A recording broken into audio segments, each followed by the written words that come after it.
আসসালামু আলাইকুম, welcome to my channel Liza's blog. সবাই কেমন আছো? আশা করছি ভালো আছো। তো আমরাও ভালো আছি আলহামদুলিল্লাহ। তো চলে আসলাম, আজকে রেসিপি হলো বার্থডে কেক। তো বার্থডে কেক আমি বাসায় কিভাবে কম খরচে কম উপকরণ দিয়ে নিজেই তৈরি করে ফেলেছি, তোমাদের সাথে সেটাই শেয়ার করব। তো বাসায় যদি এভাবে ঘরোয়াভাবে কম উপকরণ দিয়ে কিংবা কম খরচে যদি এরকম একটা কেক তৈরি করা যায়, তাহলে আর কোনো কথাই থাকে না পুয়ার ভাইয়েরা। তো আজকে আমি এই চকলেট কেকটা কিভাবে তৈরি করব তোমাদের সাথে শেয়ার করব, অবশ্যই পুরো ভিডিওটা দেখবে। আর আমার কেকটা খেতে কিন্তু খুবই অসাধারণ হয়েছিল। তো তোমরা বাসায় আমার মতো যদি দেখে ট্রাই করো, অবশ্যই তোমরাও পারবে। তো আমার এই কেকের রেসিপিটা দেখতে হলে পুরোটা ভিডিও থাকতে হবে, একটু টেনে দেখবে না, টেনে দেখলে কিছুই বুঝতে পারবে না। সো গাইস, দেখো কি লোভনীয় হয়েছে। তাহলে চলো আমার এই কেকটা বানাতে কি কি উপকরণ লেগেছে। প্রথমে আমি এখানে একটা 10 ইঞ্চির মোল্ড নিয়েছি। তো বাটার পেপার দিয়ে এখানে আমি ব্রাশ করে নিয়েছি। তো মোল্ডটা রেডি করে নিয়েছি। আর এখানে আমি এখন একটা পাত্র নিয়েছি, ডিম নিয়েছি এখানে 4টা, তারপরে চিনি, ময়দা, কোকো পাউডার, গুঁড়ো দুধ, তারপর হচ্ছে যে বেকিং পাউডার, তারপরে চকলেট এসেন্স। তো আমার এই উপকরণগুলি লাগবে। প্রথমে আমি শুকনো উপকরণগুলো সব চেলে নিব, কারণ এই যে কোকো পাউডার, বেকিং পাউডার, তারপরে ময়দা, গুঁড়ো দুধ, এগুলি আমি সব একটা স্টেইনের সাহায্যে, ছাঁকনির সাহায্যে আমি সুন্দরভাবে ছেঁকে নিচ্ছি, দেখতেই পাচ্ছ। তো আমার এটা ছেঁকে নেওয়াটা অনেকই দরকার, কারণ এইটা না ছেঁকে নিলে কেকটা সুন্দর স্মুথ হবে না, সফট হবে না, দানা দানা হয়ে থাকবে। তো এই জিনিসটা তোমাদের খেয়াল রাখতে হবে। তো তোমরা এই জিনিসটা অবশ্যই খেয়াল করবে। প্রথমেই আগে কেক বানানোর আগে তৈরি করবে মোল্ড, তারপরে তৈরি করবে হলো যে শুকনো উপকরণগুলো ছেঁকে নিবে। তারপরে যে আমি এখানে ডিমগুলো একে একে ডিমের কুসুমগুলি আলাদা করে নিচ্ছি। আর সাদা অংশটা আমি যেই বলটা আমি তোমাদের দেখিয়েছিলাম এই বলের মধ্যে নিয়ে নিলাম, কারণ আমি আগে ডিমের কুসুমটা আর চিনিটা বিট করে নিব। বিট না করে নিলে কেকটা সুন্দর স্মুথ হবে না, ফুলবেও না। তো আমি এখানে প্রথম 4টা ডিম নিয়েছিলাম, পরে আমি আরেকটা ডিম নিয়েছি। তো এখানে টোটাল 5টা ডিম নিয়েছি। তো এখন আমি এখানে এই যে একটা ইলেকট্রিক বিটার দিয়ে আমি কিছু 1 কাপ চিনি 3 অংশে দিব। তো 1 কাপ চিনি আমি 3 অংশে দেব। প্রথম অংশটুক দিয়ে আমি ভালোভাবে বিট করে নিচ্ছি। তারপর আমি যে আবার দ্বিতীয়বার দিয়ে তারপর আবার আমি ভালোভাবে বিট করে নিচ্ছি, যতক্ষণ পর্যন্ত মানে চিনিটা না গলে যাচ্ছে ততক্ষণ পর্যন্ত এই বিটটা দিয়ে বিট করে নিতে হবে। তোমরা চাইলে হাতের হ্যান্ড উইস্ক দিয়েও তোমরা বিট করে নিতে পারো, কিংবা কাঁটা চামচের সাহায্য বিট করে নিতে পারো। কিন্তু ইলেকট্রিক বিটার দিয়ে বিট করলে কি এত সুন্দর একটা স্মুথ একটা ফর্ম তৈরি হয়, যার কারণে কেকটা একদম অনেকই সফট হয় আর একদম স্পঞ্জি হয় কেকটা। তো এর জন্য আমি ইলেকট্রিক বিটার দিয়েই সুন্দর করে বিট করে নিচ্ছি। তো দেখতেই পাচ্ছ আমার এই ফোমটা কি সুন্দর নরম একদম ফুলে উঠেছে। তো এখন আমার চিনিগুলো গলে গেছে, এর জন্য আমি এখন ডিমের কুসুমগুলো দিয়ে দিচ্ছি আর চকলেট এসেন্স দিয়ে দিচ্ছি, প্রায় পরিমাণ মতো হাফ চামচের মতন দিয়ে দিলাম। তো এখানে আমার এই যে বিট করা হয়ে গেছে। আর আরেকটা কথা, ক্রিম কেকে কখনো তেল দিবে না, তেল দিলে ক্রিমটা বসে না।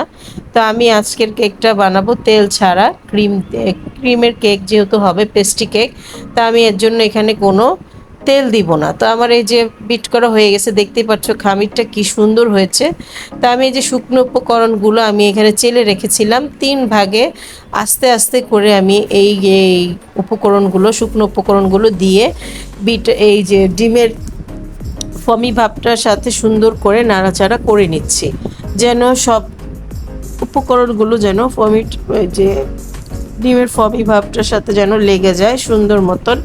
তো আমি যেভাবে আলতো হাতে এই কাজটা করতে হবে, কোনো তাড়াহুড়া করা যাবে না, একদম হালকা হাতে। তো আমি এভাবে আবার দ্বিতীয়বার দিয়ে দিলাম, দেখতেই পাচ্ছ। তো এখন আমি এই যে সব উপকরণগুলো আবার দিয়ে দিলাম। তো এখন আমি সব উপকরণগুলি সুন্দরভাবে নাড়াচাড়া করে মিক্স করে নিচ্ছি। আর এই কাজটা তোমরা ধৈর্য সহকারে করবে, তা না হলে যদি তাড়াহুড়া করো তাহলে কেকটা ফুলবে না, কেকটা চুপসে যাবে। আর এখানে তোমরা একটু এই ভিনেগার দিতে পারো 1 চা চামচ। আমি আমার ঘরে ভিনেগার ছিল না, এর জন্য আমি দিতে পারিনি। ভিনেগার দেওয়াটার কারণ হচ্ছে কেকটা যখন ঠান্ডা হবে তখন চুপসে যাবে না, যেমন নামাবে তেমনই ফুলে থাকবে। তো এর জন্য বললাম। আর এখন আমি ব্যাটারটা মোল্ডে, যে মোল্ডটা আমি রেডি করে রেখেছি, মোল্ডে আমি ঢেলে নিচ্ছি।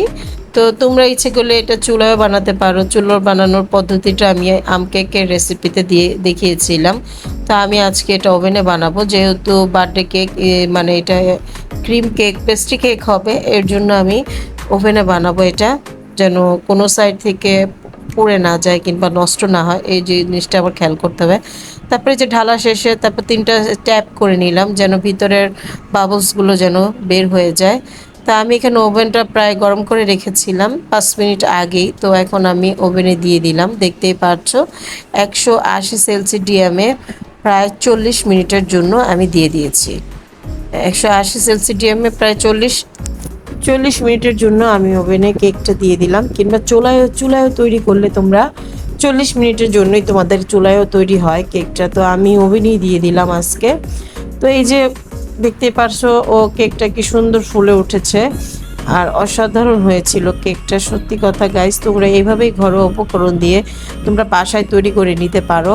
তো বাসায় তৈরি করে নিলে কেকটা কিন্তু খুব ভালো হয়।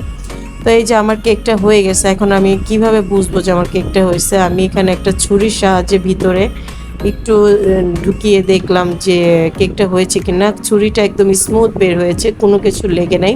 তার মানে আমার কেকটা একদম পারফেক্ট হয়ে গেছে। তো আমি কেকটা ঠান্ডা করার জন্য 6 ঘন্টা ঠান্ডা করতে রেখেছিলাম, নর্মালি নামিয়ে রেখেছিলাম। তারপরে আমি এখানে যে এখন বাটার লাগাবো, ক্রিম লাগাবো। তো এর জন্য আমি এখানে কেকটাই যে দেখতেই পাচ্ছ কি সফট হয়েছে আর কি সুন্দর। তো আমি এখানে ট্রপিক্যাল হুইপ ক্রিম নিয়েছি গাইস। তো এখানে আমি 1 কাপ হুইপ ক্রিম নিয়েছি, ঠান্ডা, মানে ফ্রিজ থেকে নামিয়ে একদম ঠান্ডা নিতে হবে। তো আমি এখানে ইলেকট্রিক বিটারের সাহায্যে ক্রিমটা আমি একদম সুন্দর করে বিট করে নিয়েছি, একদম যতক্ষণ পর্যন্ত স্মুথ আর ক্রিমি ভাব না আসবে ততক্ষণ পর্যন্ত স্মুথভাবে এটাকে ক্রিম করে বিট করে নিতে হবে। আর তারপর আমি যেহেতু এটা চকলেট কেক বানিয়েছি, তো এখানে আমি কোকো পাউডার দিয়ে দিলাম প্রায় 1/3 কাপ দিয়ে দিলাম কোকো পাউডার। তো আমি এখানে ও দেওয়ার পরে আবার বিট করে নিচ্ছি। তো এই যে গাইস দেখতে পাচ্ছ আমার ক্রিমটা কি সুন্দর হয়েছে। আমি তা আবার একটু উলট পালট করে নাড়াচাড়া করে দিচ্ছি, দেখতে পাচ্ছ। তো এভাবে যেন আরেকটু বিট করে তারপর আমার ক্রিমটা হয়ে যাবে। তো এই যে আমার ক্রিমটা একদমই সম্পূর্ণ রেডি হয়ে গেছে, একদম স্মুথ খামির হয়ে গেছে, দেখতেই পাচ্ছ।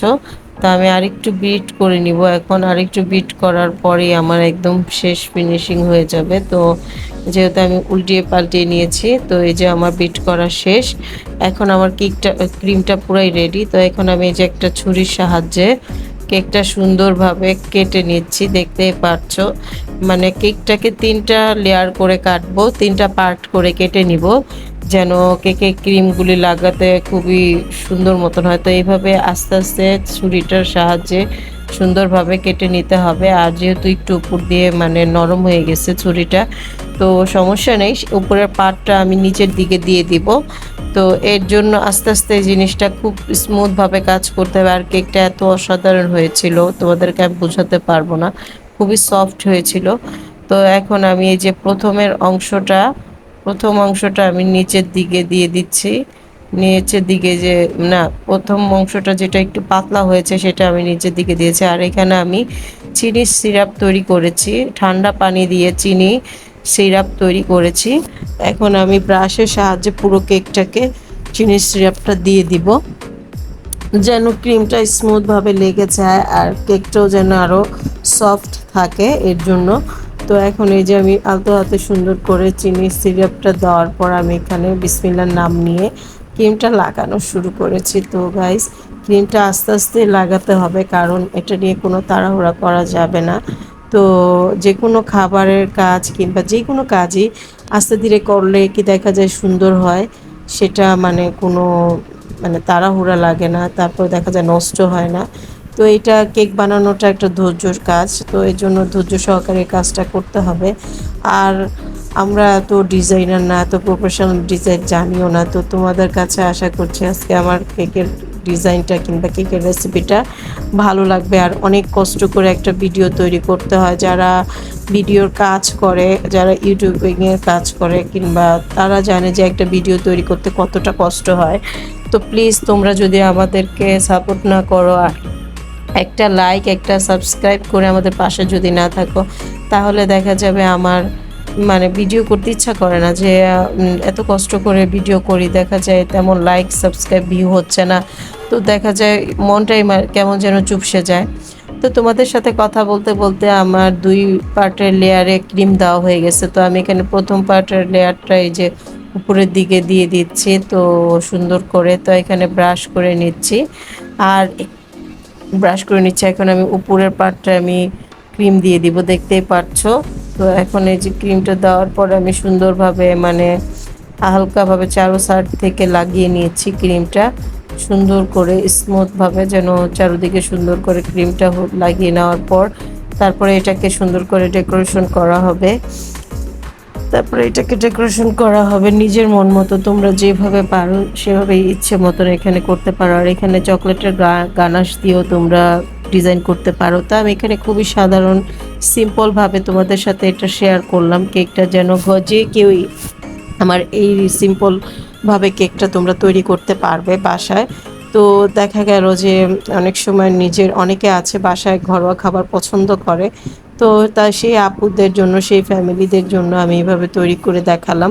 তো আমার ভিডিওটা অবশ্যই ভালো লাগলে একটা কমেন্ট করে আমাকে জানাবে। আর প্লিজ তোমাদের একটা কমেন্টে একটা লাইকে আমার অনেক উৎসাহ দেয়। আমি অনেক হ্যাপি হই যে না আমার এতগুলা লাইক হয়েছে, এতগুলা কমেন্ট পেয়েছি, আমি অনেক খুশি হই, মানে বিশ্বাস করে তোমাদেরকে বোঝাতে পারবো না। তো অনেক পরিশ্রম করে কেকটা তৈরি করেছি। যে অতি কেক বলতে না, যে কোনো কাজই ভিডিওতেই পরিশ্রম হয়। একটা ভিডিও তৈরি করা, তারপরে এডিটিং করা, তারপরে আবার ভয়েস দেওয়া, সুন্দর করে এটাকে উপস্থাপন করা খুবই কষ্টের। তো তোমরা যদি আমাদেরকে সাপোর্ট না করো তাহলে আমরা আগাতে পারবো না। তো এই যে আমার ফিনিশিংটা হয়ে গেছে, দেখতে পাচ্ছ বন্ধুরা। তা এখন আমি একটা এই যে পাইপিং ব্যাগে তোমাদের কেকের ক্রিমটা নিয়েছি, আর আমি এখানে নিয়েছি হলো স্টার নজেল নিয়েছি। তো আমি এখানে একটা নজেলই ব্যবহার করব। তো এখানে স্টারের মতন ফুলের ডিজাইন করে দিব চারদিকে। তো দেখেই শিখে নিতে পারবে আর বুঝতে হবে তোমাদের। তো এইভাবে শিখতে হবে, বুঝতে হবে। তো এইভাবে সুন্দর করে ঘুরিয়ে ঘুরিয়ে পুরোটা কেকের মধ্যে ডিজাইন করে দেব। তো এভাবে সুন্দর করে পুরোটা কেক ডিজাইন করে ঘুরিয়ে ঘুরিয়ে দেওয়ার পরে দেখতে পাচ্ছ কি সুন্দর কেকের চেহারাটাই ঘুরে গেছে বন্ধুরা। তো সত্যি কথা বলতে দেখতেই পাচ্ছ এত সুন্দর করে কেকটা মানে তৈরি হয়ে যাচ্ছে। এখন এইভাবে যদি আমরা সহজ উপকরণ দিই, কম উপকরণ দিয়ে সহজ পদ্ধতিভাবে আমরা যদি বাসায় কেকটা তৈরি করে দিই, তাহলে আমাদের বাচ্চারা সবাই পছন্দ করবে। তো তোমরাও চেষ্টা করবে আমার মতন এরকম কেকটা তৈরি করার জন্য। আর কারা কারা আমার রেসিপিটা ফলো করবে অবশ্যই আমাকে জানাবে কমেন্ট করে। আর এই যে দেখো, এই ডিজাইন হচ্ছে নিজের মতন, নিজের যেভাবে ইচ্ছে সেভাবে দিতে পারো। নিজের ডিজাইন কোনো নির্ধারিত না, তোমার মনে যা আসবে তাই তোমরা দিতে পারবে। তো আমার মনে যেভাবে ইচ্ছে হয়েছে আমি সেভাবে দিয়ে দিচ্ছি বন্ধুরা কেকের ডিজাইনটা। এটা একদম মানে একদম নিজের মতন করি, কারণ এটা কোনো আহামরি কিছু না যে আমি এটা দিতে পারছি না কিংবা এটা হচ্ছে না। খুব নিজের ইচ্ছে মতন এটা তোমরা বানাতে পারবে। তো আমার এখানে কেকের যে ডিজাইনটা আমি উপর দিয়ে এখান দিয়ে আরেকটু দেওয়ার জন্য আমি সুন্দর করে একটা মাঝখানে গোল ফুল দিয়ে দিলাম, যেন কেকটা আরেকটু সুন্দর হয় এর জন্য। তো এখানে আমি এই যে মাঝখানে দেওয়ার পর আমি দিয়ে দিলাম, দেখতে পাচ্ছ গাইস সুন্দর করে। তো এখানে আমি কিছু সুইট বল দিয়ে দেব এখন দেখার সৌন্দর্যের জন্য। একটা একটা করে সব দিয়ে দেব সুইট বলগুলো। তো এই তো দেখতেই পাচ্ছ আমার সুইট বলগুলো আমি একটা একটা করে বের করছি আর দিয়ে দিচ্ছি। তো এটা দেখার সৌন্দর্যের জন্য দিয়ে দিলাম বন্ধুরা। তো তোমাদের কাছে থাকলে দিতে পারো, আর যদি না থাকে তাহলে কোনো সমস্যা নেই। কিংবা ছোট ছোট চকলেটও মানে ঝুরা করে কেটেও দিতে পারো। সেটা আমি তোমাদেরকে আগেই বলছি, ডিজাইনটা হচ্ছে নিজের নিজের মধ্যে যে যেরকম ডিজাইন পারো সেভাবে এটাকে তৈরি করতে পারো। যেমন রান্না বান্না একটা যেরকম নিজের ইচ্ছা যেরকম রান্না করতে চাও, এরকমই এই কেকের ডিজাইনটাও। এটা কোনো আহামরি কোনো মানে কষ্টের কিছুই না। তো তোমরা ইচ্ছে করলে যে ধরনের চাও সেই ধরনের করতে পারো। তো আমার আজকের ডিজাইনটা এরকমই আমি দিয়েছি। তো তোমাদের কাছে কেমন লাগছে অবশ্যই কমেন্ট করে আমাকে জানাবে। আর আমার ভিডিওটা যদি ভালো লাগে অবশ্যই একটা লাইক, শেয়ার, কমেন্ট আর সাবস্ক্রাইব করে আমার পাশে থাকবে। তো গাইস, এই যে আমার কেকটা সম্পূর্ণ রেডি হয়ে গেছে, দেখতে পাচ্ছ। তাও আমি সাইডে একটু একটু করে দিয়ে দিচ্ছি যেন সুন্দর মতন হয়ে যায়। তো আমি যে তোমাদের দেখার স্বার্থে আবার ক্যামেরাটা একটু নামিয়ে নিয়েছি। তো এই যে দেখতে পাচ্ছ সুন্দর মতন আমি একটা একটা করে বল লাগিয়ে নিচ্ছি এভাবে। তো আমার ভিডিওটা যদি আবারও বলছি ভালো লাগে, প্লিজ একটা লাইক, শেয়ার, কমেন্ট আর সাবস্ক্রাইব করে আমার পাশে থাকবে। তো আজকের ভিডিওটা অনেক বড় হয়ে গেছে। আশা করছি যারা ফুল ভিডিওটা দেখছো তাদেরকে অসংখ্য ধন্যবাদ। আল্লাহ হাফেজ।